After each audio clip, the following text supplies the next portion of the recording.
What's up, YouTubers? This is just a quick video showing you how to get the tire off for the G4 scooter, the Gotrax G4, when you got a flat. So this way, the tire level way, is kind of impossible unless you got one of those industrial tire removers. So the key is to remove these screws right here that go into the motor housing.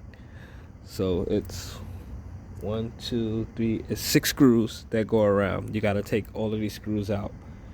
6 screws in here. So once you take these out, you can just lift the piece off to the rim with just peel it off, and it comes right like that. So the key is not to really remove the tire, but to remove the part of the rim that holds the tire. So, and here it is. See? There it is. Once you lift that off, you can lift the tire off and get to the tube.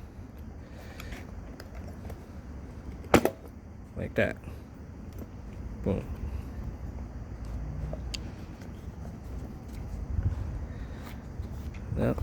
Now you have your tube. You repair it, put the tire back on, put this back on, then you put the screws in, 6 of them, you pump it up, then you're good. Thanks for watching.